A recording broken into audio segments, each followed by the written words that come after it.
그 지금 국무위원 얘기하셨으니까 어제 한덕수 재판에 송미령 장관이 증인으로 출석을 해서 네. 했던 말들이 지금 또 이슈가 되고 네. 있죠. 예.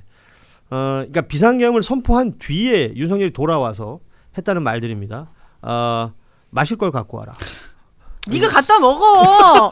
손이 없니 발이 없니 그 진짜. 와중에도 뭔가를 또 먹어야 먹어야 하는, 돼. 마셔야 네. 하는. 물 갖다 주면 큰일 납니다. 아니, 소맥을 말아서 저는, 가야 합니다. 저는 이 마실 것이 혹시나 네. 우리가 흔히 얘기하는 이런 물이 아니고 물이 아니지 않을까요? 당연히. 다른 거 아니었을까? 당연히 다른 거라고 속이 생각합니다. 바짝바짝한 거예요. 네. 이거 봐요. 막상 해보면 별거 아니다라는 건 뭐냐면요. 나 쫄았었어 사실은. 진짜 힘들었거든. 근데 하니까 할 수 있잖아. 됐어. 말아 이거예요. 그리고 진짜. 우리는 이제 검찰에서 여기에 소주를 담아서 가져가는 전례가 것을 있구나. 본 적이 있습니다. 왜냐면 예. 해제할 때 윤석열 얼굴이 약간 빨갰어요. 맞아요. 되게 늦게 그 얘기 했었잖아요. 많이 했어요. 아, 맞아요. 한두 시간 더 훨씬 지나서 했잖아요. 그렇죠. 예, 네. 열받으니까 분명히 먹었을 거예요. 너무 늦게 이제 그 해제 해제했잖아요. 발표를 하다 보니까 얼굴이 얼굴이 막 상기돼 빨개졌어요. 있고 막 네. 그러다 보니까 혹시나 술 먹은 거 아니냐 이런 얘기 하긴 했었는데 네.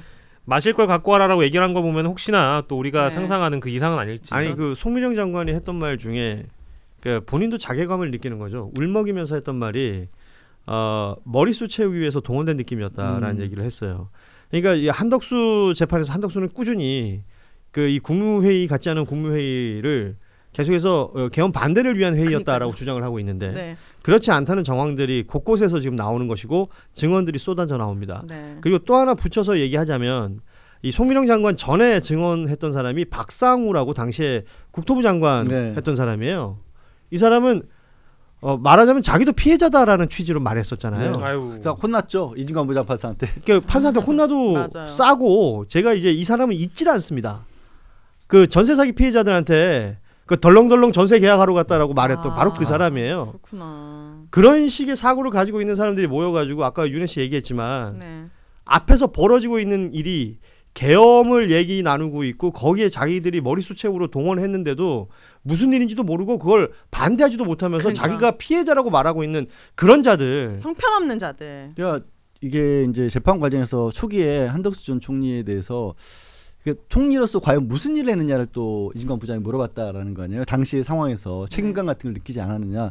그런 게 없는 자들이 태반이었던 거예요. 그러고 나서 막상 그때 추상무 총리가 자기는 이제 반대한다고 윤석열 앞에서 한 게 아니라 자기들끼리 얘기하니까 거기서 조금 기어들한 목소리로 나도 사실은 반대. 그러니까 정작 윤석열 앞에서 말 한마디 못 그랬던 걸 여기서 자백을 한 셈이에요. 오히려. 그러니까 그런 인간들이 모여 있었던 거고 아까 말했던 장성부도 비슷한 수준의 인간들이 더 많았던 거예요. 그 사람들 아까 노상원 수첩에서 동원하기로 했던 사람들 대부분 개인의 신상에 문제가 있었거나 아니면 다른 이유에서 승진을 못하게 될 상황이 모여있던 인간들 다 끌어모은 겁니다. 그러니까 그런 폐잔병 같은 사람들 모아갖고 윤석열이 야, 나 따르면 니들 보장해 줄 거야.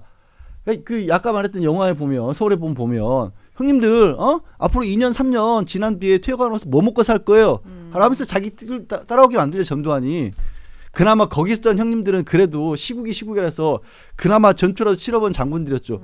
지금 대한민국에 있었던 여기 동원됐던 저 고위직 공무원이라거나 아니면 장성들은요 그냥 이거 잘하는 인간들로 모여 있었던 거예요. 유유상종이죠. 그 윤석열 부부는 참 이거 보면 아무것도 아니다라는 말 너무 좋아하는 것 같지 않아요?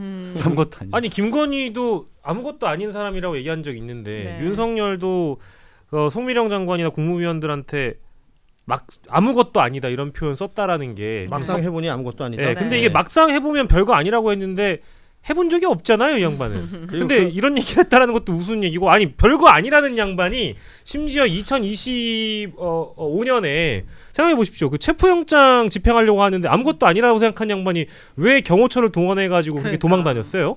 전 진짜 가소롭습니다. 이런 걸 보면. 총쏘라는 얘기까지 했다는 사람들인데요. 예. 아무것도 아닌 본인 생각에 그 일 때문에 본인이 어떤 일을 겪게 될지도 한번 보기 바랍니다. 네, 예. 지금도 그런 생각. 자, 이게 짧게 요 얘기까지 하고 1부 마무리하면 좋을 것 같은데 정부에서 헌법 존중 정부혁신 TF를 꾸렸습니다. 그러니까 12월 3일 이 내란에 가담한 공직자들에 대한 조사에 나서기로 했다라는 게 이 TF의 취지인데요. 네. 김민석 국무총리가 우리 정부 최우선 과제 중에 하나가 국민주권 민주주의 확립이지만 내란 수사가 장기화되면서 내란 극복이 지지부진한 것이 현실이다라는 그 현상 진단을 하면서 내란에 참여하거나 협조한 공직자를 대상으로 신속한 내부 조사를 거쳐서 합당한 인사 조처를 할 근거를 마련하려고 한다라고 이 TF의 취지를 밝혔습니다. 네. 여기에 대해서는 어떻게 평가하세요? 저는 아주 빨리 했었어야 되는 상황이라고 보고요. 왜 그러냐면 우리 형사처벌을 한다라는 건 어쩔 수 없이 미뤄질 수밖에 없고 굉장히 복잡합니다. 증거도 확실해야 되는 거고. 예. 다만 부안에 이동했던 사람들 중에는 지금도 아니 우리 그 뭐 저 윤석열 탄핵되고 난 뒤에 한덕수도 그렇고 시상목도 그렇고 권한대행 시절에 나라가 어떻게 움직였었어요. 제대로 안 움직였잖아요. 체포 하나도 그렇게 쉽게 안 됐던 그런 상황인데 그 사람들이 고스란히 자리에 앉아 있고요. 그리고 몇몇 공직자들 얘기 나왔지만 윤석열이 임명했던 자들 중에 지금도 내란을 옹호하는 듯한 발언을 공공연히 하고 있는 사람들도 많이 있어요. 예. 그럼 그런 사람들을 고스란히 그 자리에 두고 있으면 이게 정리가 되겠습니까? 형사처벌은 변론으로 하더라도 나라가 좀 정상적으로 돌아가기 위해서는 그런 어떻게 보면 남아있는 뭐 더미들을 치워야 돼요. 안 그러면 못 나갑니다. 다른 부처들에 있는 공무원들도 분명히 중요하겠습니다만은 제 대표적인 거 딱 3가지만 얘기하면 군, 경, 네. 검입니다. 네. 근데 군의 경우에는 안규백 장관이 이미 일찍이 이제 부임을 하면서 장관으로 부임을 하면서 여러 차례 밝힌 적이 있죠. 이제 군 내부의 뭐 승진 인사도 이미 겪었습니다만은 아직 이제 드러나지 않았던 내란 가담 인사가 있다라고 얘기한다면 분명히 인사 조치를 할 거라고 얘기를 했었고요. 경찰 쪽은 뭐 윤호중 장관이 잘 알아서 하실 거라고 보고, 다만 저는 이 메시지가 던져진 이유 중에 가장 큰 배경은 최근에 있었던 이 항소 포기 논란 이후에, 항소 자제 논란 이후에 벌어진 검찰 내부의 정치 검사들의 준동 때문에 전 이게 더 적시에 잘 나왔다고 생각하거든요. 네. 검사들은 제가 잘 살펴보면 특히 뭐 모든 검사가 그렇다고 생각하지 않고요. 전선을 확대시킬 필요도 없습니다. 이번에 자세히 보면은 이 박성재 전 법무부 장관의 명에 따라서, 지시에 따라서 의무 없는 일을 그냥 위법한 행위인데도 불구하고 그냥 했던 검사들이 분명히 있을 거예요. 예. 합수부에 파견될 뻔했던 검사들, 혹은 또 선관위에 출동할 뻔했던 이 대검 포렌식 검사들, 그리고 이번에 박성재 전 장관에게 이 민주당이 행정부를 마비시키려고 했다라는 그 문건을 만들었던 계엄을 합법화시키려고 했던 그 문건 만들었던 검사 있잖아요. 이런 검사들을 죄다 속아내야 되거든요. 그러다 보면 이건 정성호 장관이 법무부 장관으로서 이 검찰 내부에 있는 내란 가담자들을 속아낼 책임이 있는 사람입니다. 그러면 지금 당장 이 정치 검사들의 준동을 만약에 진압을 해야 된다라는 어떤 목적이 있다라고 하면 이 정부 혁신 태스크포스가 상당히 큰 역할을 할 가능성이 높다고 저는 보는 거예요. 네. 예. 이제 1부가 마무리될 때가 되니까 우리 박영식 평론가가 사자후를 쏟아요. 그러니까 저도 할 말이 많았는데. 예, 2분 반을 혼자 떠들었어요. 아니 지금 대단합니다. 저는 예. 짧게 얘기하겠습니다. 저는 국민으로서 항상 아쉬웠던 게 그 친일파 관련된 청산이 전혀 안 됐기 네. 때문에 우리나라를 발목 잡고 있다고 느꼈는데 한 번도 이렇게 악의 축을 제대로 청산한 역사가 없잖아요. 이번에야말로 제대로 청산해서 진짜 이렇게 살면은 골로 간다. 이걸 좀 보여줘서 우리나라 앞으로 갈 때 발목 잡는 세력이 얼마나 좀 사라졌어요. 엘레강스예요. 아름다운 표현이다. 골로 간다를 골로 간다. 대통령께서 좋아하시는 사전으로 바꿔 얘기하면 패가망신하다. 네. 패가망신한다. 네. 너무 길게 하셔가지고 제가 빨리 얘기하려다 죄송- 보니까 이런 또 실수를 범하잖아요. 제가 골로 가겠습니다. 아름다운 영어였어요. 골로 제가 간다. 이제 골로 가려고 합니다. 나락 간다. 아니 네? 지금 굉장히 엘레강스하고 예. 그리고 오늘 어감도 좋아요. 골로 간다. 막 프로 같아. 일부에서 그 죄송합니다. 잠시 언급했더니 슈퍼챗을 보내주신 분들이 제법 많았어요. 너무 지금 감사해요. 우리 한이분들. 혜지님, 또 스토리 작은글님, 햇살님, 고구마 까까님, 그리고 네. 성영연상님 등이 슈퍼챗 보내주셨는데 특히 그 중에서 고구마 까까님은 네. 내란 종식이 돼서 뉴스다이브 피자 파티 한번 보고 으아. 싶습니다. 그러면서 왜 이 말을 썼는지 모르겠는데 영식님 이뻐해 주세요라는 글을 적어주셨습니다. 피자는 우리 영신님이 쏘는 예. 걸로. 제가 쏘는 걸로 하겠습니다. 네. 요일별로 쏠 텐데 화요일은 우리 박영식 제가 쏘겠습니다. 감사합니다. 예. 네. 자, 오늘 1부는 이렇게 마무리하겠습니다. 2부에도 관련된 이야기 좀 더 나눌 것이 많이 남아 있습니다. 예. 박영식 평론가와 오윤혜 씨는 여기서 인사 나누도록 하죠. 두 분 고맙습니다. 감사합니다. 예. 자, 우리 양지열 변호사하고는 2부까지 함께 하고요. 2부에는 신인규 변호사 그리고 한겨레 논설실 우리 권태호 실장과 함께 관련 이야기 나누도록 하겠습니다. 지금 뭐 나오는 여러 이야기들 중에 오늘 뭐 뉴스들 몇 가지가 있는데 이재명 대통령이 그런 언급을 했군요. 그 요즘 시중에서 많은 분들이 스트레스 받고 있는 것 중에 하나가 현수막이잖아요. 예. 정당에서 현수막을 걸면 현수막을 철거하지 못하는 현재 그 법이 있죠. 그런데 그 법은 바꿔야 하는 것이 맞겠다라는 대통령의 언급이 있었다라는 겁니다. 뭐 인종, 특정 국가 등에 대한 혐오가 만연하다.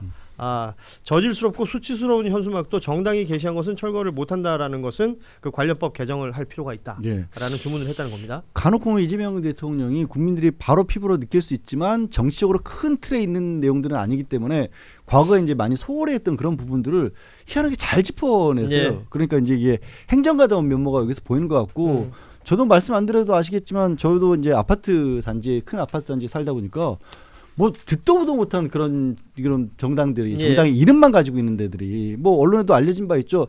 그냥 사무실 하나 있고 정당 하나 이름 만들어 놓으면 거기에 그냥 돈 얼마 보내고 그다음에 문구 보내면 그 정당 이름으로 현수막 걸어준다는 거 아니에요. 그렇죠. 이런 일들이 이제 정당법을 만들 때는 그런 걸 상상하지 못했겠지만 왜 이렇게 이게 편법들을 잘 써요. 그렇습니다. 이게 뭐 예. 잔머리들이 정말 너무 쓸데없이 이런 데 좋은 것 같아. 그거 막으라는 거죠. 이게 뭐 이제는 공해 수준이다라는 네. 평가까지 있기 때문에 관련해서는 이제 제도 정비가 필요하다라는 대통령의 주문 그리고 많은 분들의 생각이 동시에 닿았던 것 같습니다.